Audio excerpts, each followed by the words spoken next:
இந்த வீடியோவில் நம்ம என்ன பார்க்க போகிறோம்னு பார்த்தோம்னா ரேஷன் கார்டில் எப்படி பெயர் நீக்கம் செய்கிறது, அதுவும் ஆன்லைனில் ஸ்டெப் பை ஸ்டெப் எப்படி செய்கிறதுன்னு சொல்லிட்டு பார்ப்போம். வாங்க வீடியோக்குள்ளே போகலாம். ஃபஸ்ட்டு கூகுளுக்கு போயிட்டு டிஎன்பிடிஎஸ் அப்படின்னு சொல்லிட்டு சர்ச் பண்ணுங்கள். சர்ச் பண்ணால் மொதல் ரிசல்ட்டாக வர்றது வந்துட்டு தமிழ்நாடு கவர்மெண்ட்டோட அஃபிஷியல் வெப்சைட். அந்த வெப்சைட்டை நீங்கள் கிளிக் பண்ணிட்டு உள்ளே போகலாம். உள்ளே போனோன்னா அதில் கீழே ஸ்க்ரோல் பண்ணி வந்தீங்கன்னா இதுதான் வந்து அவங்களோட கவர்மெண்ட் வெப்சைட்டு. இதில் கீழே பார்த்தீங்கன்னா குடும்ப உறுப்பினர் நீக்கம் அப்படின்னு சொல்லிட்டு ஒரு ஆப்ஷன் இருக்கும். அதை கிளிக் பண்ணணும். கிளிக் பண்ணிங்கன்னா இந்த மாதிரி ஒரு பேஜ் வந்து ஓப்பன் ஆகும். அதில் வந்துட்டு ஃபோன் நம்பர் வந்து என்ட்ரு பண்ணுறதுக்கு கேட்கும். அது வந்து ரேஷன் கார்டு யாரோட பேரில் இருக்கோ அவங்க ஃபோன் நம்பரை வந்து இதில் வந்து போடணும். இப்போ நான் என்னோடய நம்பரை வந்து இதில் என்ட்ரு பண்ணுறேன். என்ட்ரு பண்ணிட்டு கேப்சா வந்து ஃபில் பண்ண வேண்டியது இருக்கும். மேலே இருக்கக்கூடிய இந்த டெக்ஸ்ட்டை அப்படியே நீங்கள் வந்து காப்பி பண்ணி, அதாவது அதில் இருக்கிறத வந்து அப்படியே இதில் என்ட்ரு பண்ணி பதிவு செய்யன்னு சொல்லி கொடுத்தீங்கன்னா நம்ம ஃபோன் நம்பர் எது கொடுத்துருக்கோமோ அந்த ஃபோன் நம்பருக்கு வந்து ஓடிபி வந்து வந்திருக்கும். ஒன் டைம் பாஸ்வேர்டுன்னு சொல்லக்கூடிய நம்பர் வந்து நம்ம ஃபோன் நம்பருக்கு வந்திருக்கும். அதை வந்து நீங்கள் அப்படியே இதில் வந்துட்டு என்ட்ரு பண்ணிக்கணும். இப்போ நான் என்னோடது என்ட்ரு பண்ணுறேன்.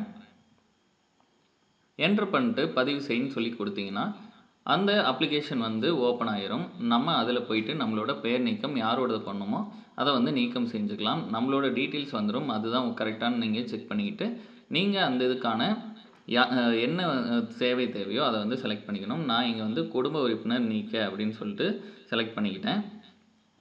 அதுக்கு வந்து தேவையான ஆவணங்களை வந்து நம்ம வந்து கொடுக்கணும். அதில் வந்து நம்மக்கிட்ட இப்போது மேரேஜ்னால நான் வந்து நீக்க போகிறேன் அப்படின்னு சொல்லிட்டு இருந்தால் மேரேஜ்க்காகன்னு சொல்லிட்டு நீங்கள் கொடுத்துக்கலாம். இல்லை இறப்பு அப்படின்னா இறப்பு சான்றிதழ் வந்து நீங்கள் சூஸ் பண்ணிக்கலாம். இப்போ நான் வந்து மேரேஜ்க்கு ரீசெண்டாக ஆயிருக்கனால நான் வந்து மேரேஜ் சர்டிஃபிகேட் வந்து அட்டாச் பண்ண போகிறேன். இப்போ நான் அதை வந்து செலக்ட் பண்ணிக்க போகிறேன், திருமண சான்றிதழ்ன்ட்டு. இப்போ வந்து என்னோடய ஃபைலை வந்து நான் இப்போ அப்லோட் பண்ணணும். சூஸ் ஃபைலுங்கிறத கிளிக் பண்ணிங்கன்னா அந்த ஃபைல் வந்துட்டு செலக்ட் பண்ண கேட்கும். அதை கொடுத்துட்டு நீங்கள் பதிவேற்று அப்படின்னு சொல்லி கிளிக் பண்ணிங்கன்னா அப்லோட் ஆகிக்கும். அப்லோட் ஆனதுக்கப்புறம் காரணம் வந்து கேட்கும். ரீசன், காரணம்னு இங்கிலீஷ்லையும் தமிழ்லையும் கேட்டிருப்பாங்க. அதில் வந்து இப்போது காரணம் என்ன அப்படின்னு சொல்லிட்டு சிம்பிளாக ஒரு லைனில் ஒரு வேர்டில் வந்து நீங்கள் என்ட்ரு பண்ணிட்டு நீங்கள் யாரோட பேரை வந்து ரிமூவ் பண்ணணுமோ அவங்க பேரை வந்து சைடில் கிளிக் பண்ணிவிட்டு கீழே வந்து உறுதிப்படுத்துதலை வந்து கிளிக் பண்ணிட்டு பதிவு செய்யன்னு கொடுத்தீங்கன்னா போதும். அது வந்து உங்களோட ரெக்வஸ்ட் வந்து ரிஜிஸ்டர் ஆயிரும். அதுக்கான குறிப்பு எண் வந்து உங்களுக்கு கிடைக்கும். அந்த குறிப்பு எண்ணை கண்டிப்பாக வந்து சேவ் பண்ணி வச்சுக்கோங்க. செலக்ட் பண்ணி சேவ் பண்ணி வச்சுக்கோங்க. ஏன்னா இதை வச்சு தான் நம்மளோட ஸ்டேட்டஸ் வந்து அப்ளிகேஷன் ஸ்டேட்டஸ் வந்து தெரிஞ்சுக்க முடியும். இப்போ நான் இந்த குறிப்பு எண்ணை வந்து செலக்ட் பண்ணி காப்பி பண்ணிக்கிறேன். காப்பி பண்ணிவிட்டு நம்ம மெயின் பேஜுக்கு போகிறோம். மெயின் பேஜில் போயிட்டு கீழே ஸ்க்ரோல் பண்ணி வந்தீங்கன்னா அட்டை தொடர்பான சேவை நிலை அறிய அப்படின்ற ஆப்ஷனை வந்து கிளிக் பண்ணணும்.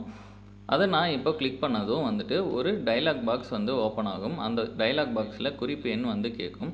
அதில் அதை பேஸ்ட் பண்ணிவிட்டு பதிவு செய் அப்படின்னு சொல்லிட்டு கொடுங்க. கொடுத்திங்கன்னா நம்ம அப்ளிகேஷனோட ஸ்டேட்டஸ் வந்து நம்மளுக்கு வந்துடும். அதுலேயே மேலே பார்த்தீங்கன்னா டவுன்லோட் அப்ளிகேஷன் விண்ணப்பம் பதிவிறக்கம் அப்படிங்கிறத கிளிக் பண்ணிங்கன்னா நம்மளுக்கு நம்மளோட ரிமூவல் அப்ளிகேஷன் வந்துட்டு டவுன்லோட் ஆயிரும். இதை வந்து நம்ம ஃப்யூச்சர் ரெஃபரன்ஸுக்கு யூஸ் பண்ணிக்கலாம். இந்த குறிப்பெண்ணை சேவ் பண்ணி வச்சுக்கோங்க. இதை வச்சு நீங்கள் அடிக்கடி அப்டேட் ஆகிருக்கான்னு சொல்லிட்டு செக் பண்ணிக்கோங்க. அவ்வளோதான் ப்ராசஸ். இந்த வீடியோ உங்களுக்கு யூஸ்ஃபுல்லாக இருந்திருந்தால் நம்ம வீடியோவுக்கு லைக் பண்ணுங்கள், ஷேர் பண்ணுங்கள், கமெண்ட் பண்ணுங்கள். மறக்காமல் நம்ம சேனலுக்கு சப்ஸ்கிரைப் பண்ணுங்கள். அப்போ தான் இந்த மாதிரியான அப்ளிகேஷன் டீட்டெயில்ஸ் எல்லாம் வந்துட்டு உடனே நம்ம தெரிஞ்சுக்க முடியும். நன்றி.